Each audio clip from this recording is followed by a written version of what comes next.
Magandang araw sa'yo. Salamat sa pagpapadala ng mga materyales na to. Mukhang seryosong usapan ang haharapin natin, ha? Isang particular na interpretasyon ng mga propesiya sa Biblia tungkol sa mga huling araw. Oo, at ang focus talaga natin dito ay yung tinatawag na huling isang linggo. Yung huling 7 taon, tama? Base to sa mga sipi mula sa Mateo, Tesalonica, Pahayag at Daniel na pinadala mo. Tama, medyo komplikado yung timeline. Sige. Ang misyon natin ngayon, himayin natin to. Pagtagpi-tagpiin natin yung yung pagkakasunod-sunod na mga pangyayari base sa interpretasyong to mula sa simula ng dakilang kapighatian hanggang doon sa 7 salot. Okay, sige. Para simulan ang pinakaunang konsepto na kailangan nating maintindihan, kasi ito yung parang mitsa sa lahat, ay yung paglitaw ng kasuklam-suklam na bagay ng pagkawasak. Oo. Yan yung foundational concept sa mga source mo. Eksakto. Teka, napansin ko ang dami niyang pangalan sa mga materialis mo. May taong tampalasan, tapos anak ng kapahamakan, at sa pahayag, parang ang layo ng description, ang dakilang patutot ng Babylonia. Magandang tanong yan. May sinasabi ba yan tungkol sa iba't ibang aspeto niya? O ng sistema niya? Oo. Ayon sa interpretasyong to, yung iba't ibang pangalan, naglalaro yan sa iba't ibang function niya. Yung taong tampalasan, yung anak ng kapahamakan, tumutukoy yan sa isang individual. Isang leader na may, alam mo yun, matinding karisma at kapangyarihan. Okay, isang tao? Pero yung dakilang patutot ng Babylonia, mas tumutukoy yan sa isang pandaigdigang sistema, isang ideolohiya o baka religiyon na nangingibabaw at nakikipag-alyansa sa mga kapangyarihang politikal. Okay. So bale, pinapakita nito na yung kasamaan may mukha ng isang tao at katawan ng isang sistema. May personal at institutional aspect. Tamang-tama, ganoon na nga. At ang hudyat daw, ayon sa Mateo 24, ay kapag itong kasuklam-suklam na bagay na to ay nakatayo na sa banal na dako. Oo, at dinagdagan ta sa 2 Tesalonica. Yung uupo siya sa templo ng Diyos at magdedeklarang siya ang Diyos. Ito na raw yung point of no return. Eksakto. Sa interpretasyong to, yan na. Yan ang opisyal na pagsisimula ng dakilang kapighatian. Isang panahon ng paghihirap na, ayon mismo sa pagkakasulat, ay hindi pa raw nararanasan mula pa sa simula ng mundo. Sandali, 42 buwan, 1,260 araw. Alam mo, yung pagiging eksakto ng mga numero sa mga propesiyam to, laging nakakakuha ng pansin ko. Oo, napaka-specific. Hindi lang sinabing ilang taon, kundi eksakto talaga. May paliwanag ba sa sources mo kung bakit ganito ka-espesifiko? Meron. Yung pagiging espesipiko ng bilang, 42 buwan, 1,260 araw, 3.5 taon, binibigyang diin yan sa mga source mo para ipakita na yung panahon ng kasamaan, gaano mang katindi, ay may takdang hangganan. It's not indefinite? Oo, may sukat at may katapusan. Pero dito pumapasok yung isang interesting na debate sa loob mismo ng interpretasyong to. Na kung kailan eksakto mangyayari yung 42 buwan sa loob ng 7 taon. Oo, kasi may 3 pangunahing pananaw na lumabas sa mga materyales mo. Ang una, yung 42 buwang paghahari ng halimaw sa unang kalahati daw ng 7 taon. Sa simula pa lang, gulo na agad. Agad-agad. Ang ikalawang pananaw, kabaliktaran, sa huling 3.5 taon, na parang may panahon muna ng panlinling lang o kapayapaan bago yung pinakamatinding teror. At yung pangatlo? Yung pangatlo, mas flexible. Sinasabi na magsisimula ito sa isang punto sa loob ng 7 taon, hindi necessarily sa eksaktong simula o gitna. Okay, pero may epekto ba sa pangkalahatang mensahe kung alin man diyan ang tama? O detalye na lang yon na hindi na kasing halaga na mismong katotohanan na may 42 buwang paghahari? Yan ang magandang punto. Para sa interpretasyong to, ang mahalaga hindi yung eksaktong timing. Ang mahalaga yung katiyakan na mayroong ang 42 buwang paghahari at iyon ang magiging kasagsagan ng dakilang kapighatian. Gets. So, mas academic yung debate sa timing? Oo, ang focus ay yung event mismo. Okay, malinaw yan. Ngayon, nabanggit din sa Mateo 24 na para sa mga hinirang, paiikliin daw yung mga araw ng kapighatian. Paano? Dito na ba papasok yung konsepto ng huling trompeta? Diyan na nga. Kasi sabi sa 1 Corinto, sa isang iglap, sa isang kisap mata, sa huling pagtunog ng trompeta, babaguhin ang mga mananampalataya. Ito na ba yung paghagaw o rapture? Oo. At dito, nagkakaroon ng isang napakahalagang koneksyon sa timeline. Inuugnay ng mga dokumento mo yung huling trompeta na iyan sa ikapitong trompeta sa Aklat ng Pahayag. Iisang event lang yun. Ayon sa interpretasyon to, oo. At sa pagtunog ng ikapitong trompeta, isang napakalaking cosmic event ang nangyayari. May dalawang sabay na resulta. Okay, ano yung dalawang yun? Ang una ay para sa mga mananampalataya na tinatawag sa source mo na mga saksing martir. Sila ay binubuhay na muli, binabago, at kinukuha pa itaas sa mga ulap para salubungin ang Panginoon sa himpapawid. So para sa kanila, tapos na yung kapigatian. Tapos na. Sa puntong yon, ang kanilang mga araw ay pinaikli. Natapos na ang paghihirap nila. At yung pangalawang resulta, ano yung nangyayari sa lupa? Dito yung matinding contrast. Kasabay ng pag-akyat nila, sa lupa na naiwan, nagsisimula naman ang ikatlong pagkaaba. Ito na yung magbubuhos ng 7 salot. Grabe. So ang pagtakas ng isa ay simula ng pinakamatinding parusa para sa iba. A tale of two destinies. Eksakto. At nangyayari sa iisang sandali. May binanggit pa sa source mo na talata mula sa Isaias 26:20, pumasok ka sa iyong mga silid, aking bayan. Magtago ka sandali hanggang sa lumipas ang puot. Oo. At para maging malinaw sa interpretasyon na to, yung silid dito ay hindi literal na kwarto, di ba? Simbolo lang siya. Tama. Simbolo siya para sa isang lugar ng kaligtasan. Itinutumbas yan sa himpapawid, sa dagat na kristal, o sa bundok ng Siyon. Isang lugar ng kanlungan. Isang safe zone. Oo. Habang ibinubuhos yung puot ng Diyos sa mundo sa pamamagitan ng 7 salot, sila ay nasa isang ligtas na lugar na inilalarawan bilang isang lugar ng pagsamba at pagpupuri.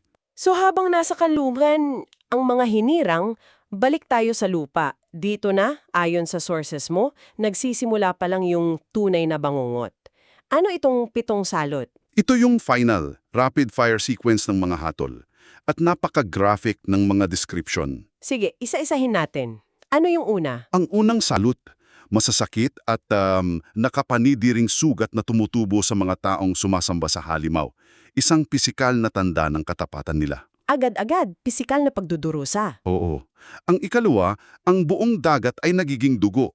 Pumapatay sa lahat ng nabubuhay dito. Total marine ecosystem collapse. Yun na nga.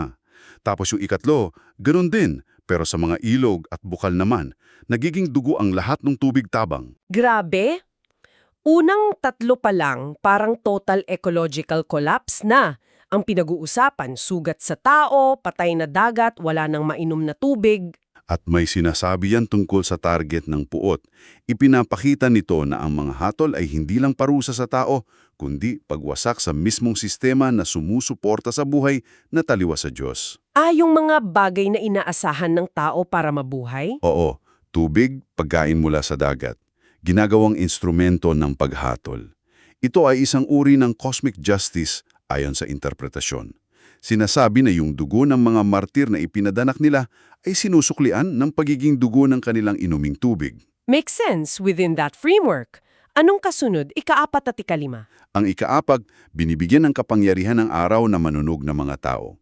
Extreme global warming, pero supernatural. Okay. Yung ika-5 naman, kabaliktaran. Ang buong kaharian ng halimaw ay nagdidilim. Nagdudulot to ng matinding sakit at pagngangalit ng ngipin. Sunod-sunod na kalamidad. Pero yung ika-6 na salot, dito parang may binibigyang diin na isang partikular na historical parallel. Sinasabi na matutuyo ang ilog Efrates para ihanda ang daan para sa mga hari mula sa silangan. Dito napapasok yun. Bakit Efrates? Anong meron sa ilog na yan? Dito na natin kailangang balikan ang sinaunang Babilonya. Ang lungsod kasi noon, halos imposible masakop dahil ang pinakamalaking depensa nito ay yung ilog Efrates na nakapalibot dito. Parang isang natural na moat. Eksakto! Ngayon, ang mananakop na si Ciro o Cyrus the Great, may ginawa siyang henyong estratelya.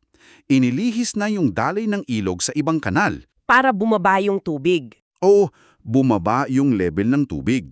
At dahil doon, ang hukbo niya nakalakad sa ilalim ng mga pader ng lungsod at nasakop ang Babylonia ng hindi inaasahan. Okay, so yung pagkatuyo ng ilog sa propesya, simbolo lang, hindi lang literal. Ayon sa interpretasyon na to, yung pagkatuyo ng Euphrates ay simbolo ng pagalis ng proteksyon sa makabagong Babylonia, itong pandaigdigang sistema. It's the removal of its primary defense. At inihahanda nito ang daan para kanino? Para sa pagdating ni Kristo at ng kanyang hukbo na sila yung tinutukoy na mga hari mula sa silangan para wasakin ang sistemang to. Parang sinasabi, nakita nyo na kung paano to ginawa noon kay Ciro. Ganun ulit, pero this time, global stage. Wow, ang galing ng parallel, no? Bukod dyan, may isa pa raw epekto yung pagkatuyo. Ito raw ang nagiging dahilan para magtipon ang mga hari ng sanlibutan sa isang lugar na tinatawag na Armageddon. Yun na. Ano naman ang lugar na to? Ipinaliwanag sa source mo na yung salitang Armageddon ay mula sa Hebrew na Har-Megiddo, na ang ibig sabihin ay bundok ng Megiddo. Isang lugar sa Israel. Oo, isang kapatagan sa Israel na naging lokasyon ng napakaraming mahahalagang labanan sa kasaysayan. Pero ang pinakasikat na laban na inuugnay dito ay yung pagtutuos ni Propeta Elias at ng 450 propeta ni Baal sa kalapit na bundok ng Carmel. So sa madaling salita, hindi lang ito basta GPS coordinate ng isang huling gera. Hindi. Ang Armageddon dito naging shorthand para sa isang ultimate winner-takes-all showdown sa pagitan ng dalawang magkasalungat na puwersa. Tama ba? Tamang-tama. Simbolo na yan ng final confrontation. At yung ikapitong salot, yan ang grand finale. Ano yon? Isang napakalakas na lindon na hindi pa raw nararanasan, gigibain lahat ng lungsod. May kasama pang pag-ulan ng dambuhalang yelo na sinlaki ng isang talaro. At syempre, ang final, ganap na paghatol sa dakilang Babylonia. Ang tuluyang pagbagsak ng sistema. Okay. So, pagkatapos ng lahat ng yan, may dalawang karakter na laging lumalabas. Yung pulang halimaw at yung babaeng manginginom na nakasakay dito. Paano sila ipinapaliwanag dito? Dito na naman, gumagamit ng isang napakalinaw na pagkakatulad mula sa lumang tipan, yung mga materials mo. Inihahambing sila sa isang kilalang-kilalang mag-asawa sa kasaysayan ng Israel. Kinaharing Ahab at Jezebel. Sila na nga. Okay, paano yung pagkakatulad? Break it down for us. Simple lang ang pagkakahanay. Si Haring Ahab bilang hari, siya yung kumakatawan sa kapangyarihang politikal. Siya ang pulang halimaw sa alegorya. Okay, kapangyarihan ng gobyerno. Oo. Sa kabilang banda, si Jezebel na isang dayuhan at siyang nagpasok ng pagsamba kay Baal sa Israel. Siya naman yung kumakatawan sa kapangyarihang reliyuso o ideolohiko. Siya ang babaeng maninginom ng Babylonia. So, Ahab plus Jezebel, yan yung unyon ng estado at ng huwad na relihiyon. Ganun na. At hindi lang sa pagkakakilanlan, kundi pati sa ginawa. Naalala mo yung ginamit ni Jezebel yung selyo at kapangyarihan ni Ahab para ipapatay ang mga propeta? At agawin yung ubasan ni Nabot? Oo. Ganun din daw ginagamit ng babaeng manginginom yung kapangyarihan ng halimaw para usigin yung mga banal. Ang relihiyon ang naguutos, ang politika ang nagpapatupad. At ang insight dito, ayon sa sources mo, ay hindi lang basta paghahambing, no? It's a recurring pattern. Oo, isang paulit-ulit na pattern. Ang aral dito, kapag ang kapangyarihang politikal ay ganap na sumuko sa ahenda ng isang partikular na ideolohiya, madalas itong nagiging instrumento ng matinding pag-uusig. Pero hindi matatag yung alyansa na yan? Hindi. At dito pumapasok yung twist, yung balintuna sa dulo ng kwento. Okay, ano yon? Nagbibigay din ng source mo sa kung paano natapos ang buhay ni Jezebel. Sa kasaysayan, si Jezebel ay itinapon mula sa bintana at ang katawan niya kinain ng mga aso. Isang marahas na katapusan? Oo. At sa propesya, isang katulad na pagtataksil ang magaganap. Yung halimaw at yung 10 sungay nito, yung mga kapangyarihang politikal na dati niyang kaalyado, sila mismo ang magagalit sa babaeng manginginom. Sila ang wawasak sa kanya. Sila pa mismo? Sila pa. Sinasabi na huhubaran nila siya, kakainin ang kanyang laman, at susunugin siya sa apoy. Nakakagulat yung turn of events na yon. Parang isang political thriller kung saan yung mismong alyado ang babagsak sa'yo. Irony on the cosmic scale? Eksakto. Yung mismong kapangyarihang politikal na ginamit niya, yun ang babaling at wawasak sa kanya sa huli. So, inilalarawan ito bilang ang sukdulang pagtataksil. Oo. At pinapakita nito ayon sa interpretasyon na ang kasamaan ay sa huli, self-destructing. Ang sarili niyang mga mekanismo ang magiging sanhi ng kanyang pagbagsak. So, kung titipunin natin lahat, ang inilalatag ng sources mo ay hindi lang listahan ng mga nakakatakot na pangyayari, isang kompletong narrative arc to. Oo, may simula, gitna at wakas. May simula sa pagtayo ng kasuklam-suklam na bagay, may matinding gitna sa 42 buwang paghahari at pag-agaw sa mga hinirang, at may dramatikong wakas sa Armageddon at sa pagbagsak ng buong sistema. At ang kapansin-pansin talaga sa buong interpretasyon to, no, ay kung paano nito ginagamit yung mga pattern mula sa kasaysayan, tulad nung kay Ciro sa Babylonia at yung relasyon ni Ahab at Jezebel. Ginagamit niya yan bilang susi para maunawaan ang mga propesya sa hinaharap. So, ang kasaysayan ay parang template? Isang anino? Tama, isang template para sa mga kaganapan sa katapusan ng panahon. Ang mga pangyayari daw ay umuulit pero sa mas malaki at pandigdigang saklaw. At ito ang iiwan naming tanong para pag-isipan mo. Kung ang mga makasaysayang pangyayari at personalidad na ito ay paulit-ulit na lumilitaw sa interpretasyong ito bilang mga anino o types para sa mga kaganapan sa hinaharap, anong mga pattern sa kasalukuyang mundo, sa politika, sa reliyon at maging sa teknolohiya ang maaring ituring na mga modanong anino ng mga propesiyang tinalakay natin ngayon?